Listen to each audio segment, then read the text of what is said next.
Mga kaibigan, magandang araw sa inyo. Ako si #WalkWithLan, inyong gabay sa mundo ng katotohanan, intriga at malalim na pagsusuri. Ngayon, isang pahayag ang bubusisiin natin na nagdulot ng alingaw-ngaw mula sa Kongreso hanggang sa mga kanto ng Pilipinas. Isang pahayag na simple, ngunit puno ng laman. Sabi ni Congressman Rodante Marcoleta, ang kasalanan lang ni dating Pangulong Rodrigo Roa Duterte at hanggang ngayon tinatawag pa rin nating Pangulong Rodrigo Roa Duterte ay ang pagmamahal niya sa mamamayan. Totoo po yan. Pero mga kababayan, kasalanan nga ba ang pagmamahal o may mas malalim na kwento sa likod nito? Abangan natin sa susunod na mga ilang minuto, hindi lang balita kundi isang paglalakbay sa isip, puso at kasaysayan. Pero bago tayo magsimula, pindutin muna ang subscribe button at i-ring ang bell. Huwag kang magpaloko sa mga pahayag na hindi pa napapatunayan. Dito, kami ang maghuhukay ng katotohanan para sa iyo. Una, balikan natin ang sinabi ni Congressman Rodante Marcoleta ng Sagip Party List at tumatakbo bilang senador ng Pilipinas noong April 7, 2025.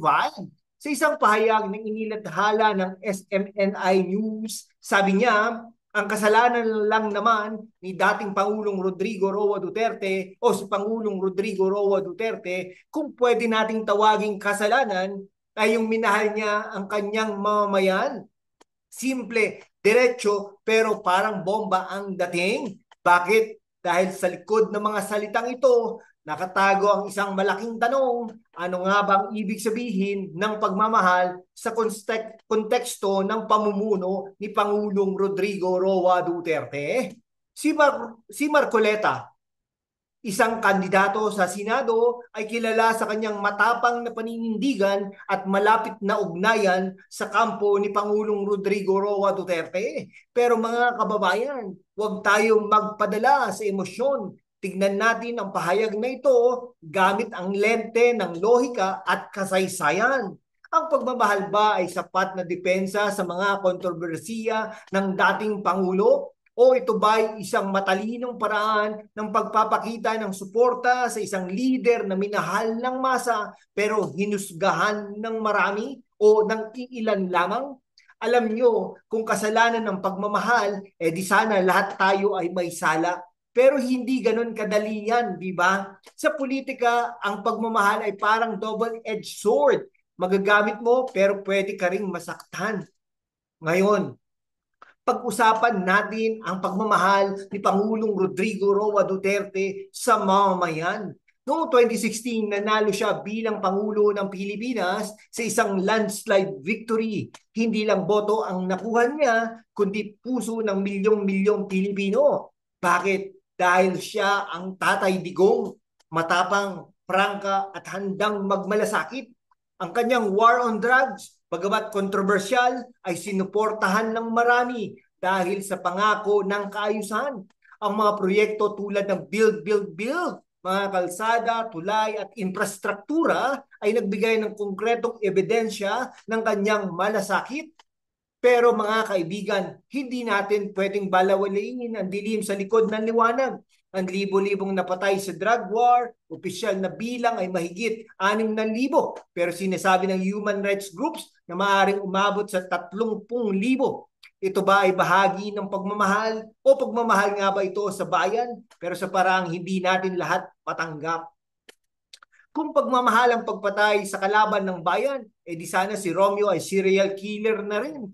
Hindi lang siya friendzone ni Juliet. Sa kabilang banda, ang kanyang tapang laban sa mga dayuhan, tulad ng pagtindig sa China, sa West Philippine Sea, ay nagpakita ng pagmamahal na hindi lamang salita, kundi gawa. Kaya tanong, ang pagmamahal ba ay dapat banal at perpekto o pwede itong maging magulo at madugo?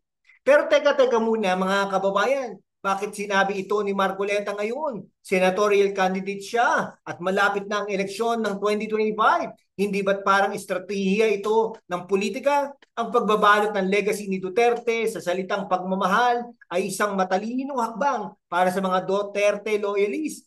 Ito'y musikang tumatagos sa puso Pero para sa mga kritiko, ito'y isang pagtatangkang linisin ang imahe ng dating Pangulo.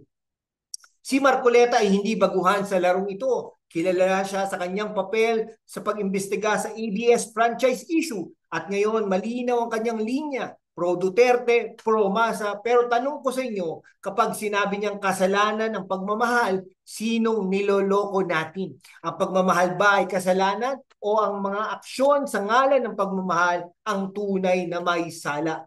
Kung pagmamahal ang kasalanan, edi sana si Marcoleta rin ay may kasalanan kasi mahal na mahal niya ang spotlight ng politika.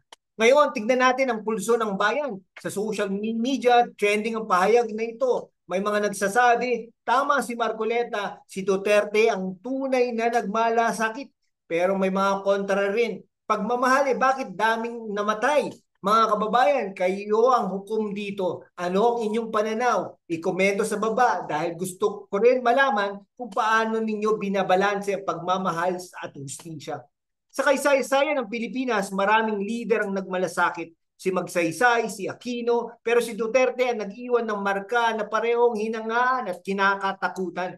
Kaya ang tanong, kapag sinabi natin pagmamahal sa mamamayan, dapat ba itong walang bahid o tanggap na natin may kasamang sakripisyo?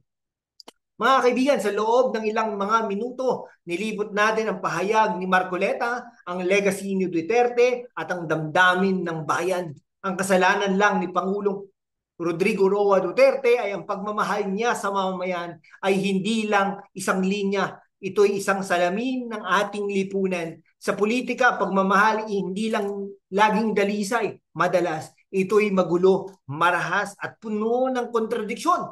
Pero sa huli, ikaw ang magpapasya. Kasalanan ba ang pagmamahal ni Duterte? O ito ba'y isang uri ng pag-ibig na hindi natin lubos na maintindihan? Ako si #WalkWithLan at ito ang ating kwento ngayon. Huwag kalimutang mag-like, mag-share at mag-subscribe dahil sa susunod, mas malalim pang ating huhukayin. Matutulog ako ng mahimbing, pero ikaw, matutulog ka bang may tanong pa sa isip? Matamis na gabi, Pilipinas.